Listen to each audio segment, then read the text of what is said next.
عندي بريك ساعة من الشغل، وفي الساعة دي محتاج أقرر أنا هاخد الكاميرا دي ولا لأ. الكاميرا دي أنا خدتها من واحدة صاحبتي، جابتها بتستعملهاش فقلت أنا هشتريها منها، ولكن مش مقتنع بيها لسه قوي.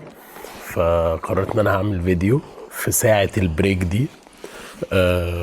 والحظ الحلو إن أنا النهاردة بشتغل من مكان لذيذ، فهعرف إن أنا أصور في المكان، وفي خلال ساعة محتاج أعمل فيديو وأعمل له إديت وأقرر إذا كنت هاخد الكاميرا ولا لأ النهاردة.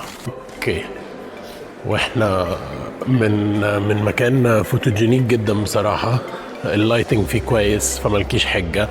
شلت اللانس كوفرز لأن اللانس كوفرز بتعمل فلير كده على أي فيديو بحطه بلاقي فلير، فمش عارف المشكلة في اللانس كوفر ولا المشكلة إن أنا معيش حاجة أنضف بيها. ف هنستكشف برضه، هنستكشف مع بعض. ده مدخل كبار الزوار. تعرف ان انا مش سهل، انا شاب مش سهل. كبار زوار برضه يا اخوان.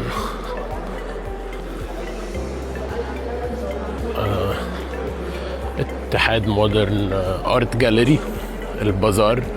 انا فاكر ان انا قبل كده دخلت هنا كام مرة، كانت الاسعار جنان بالنسبة لي، اسعار رهيبة، ونفس الحاجات موجودة في أماكن تانية بصراحة، مش أغلى حاجة يعني.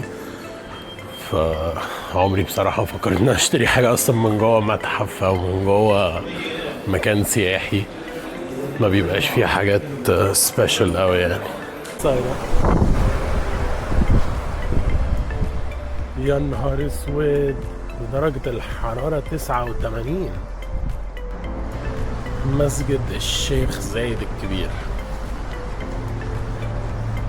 محتاج اخد قرارات سريعة في الموضوع. نشرب شوية مية مع الشباب.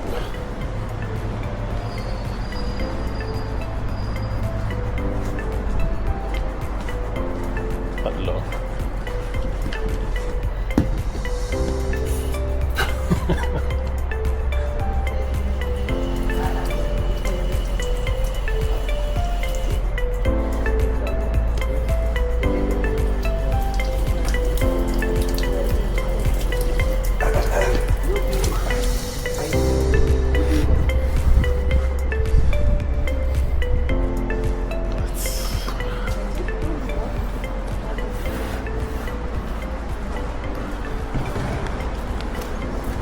بالنسبة لي فكرة ان هما بيجيبوا الناس ويلبسوهم لبسنا ويعرفوهم على الكالتشر من خلال اللبس برضو دي قوية. ان هو عايز تيجي عندي تعمل زي دي، بالنسبة لي فكرة محترمة جدا بصراحة.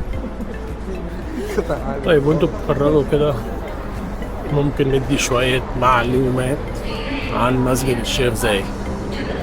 طيب اول حاجة، المسجد موجود في مدينة ابو ظبي، ويعتبر السادس أكبر مسجد في العالم من حيث المساحة. ده فساء الرخام، رخام صغير كده، فساء.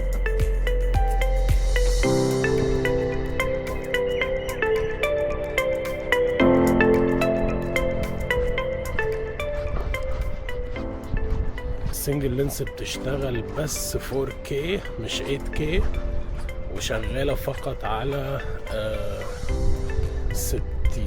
اوكي، انا حاسس ان هي تبقى حلوه في البي رولز. الكاميرا دي اعمل بيها بي رولز لذيذه، بس ما اخدش منها صوت بقى وما اخدش منها اي حاجه تانية غالبا.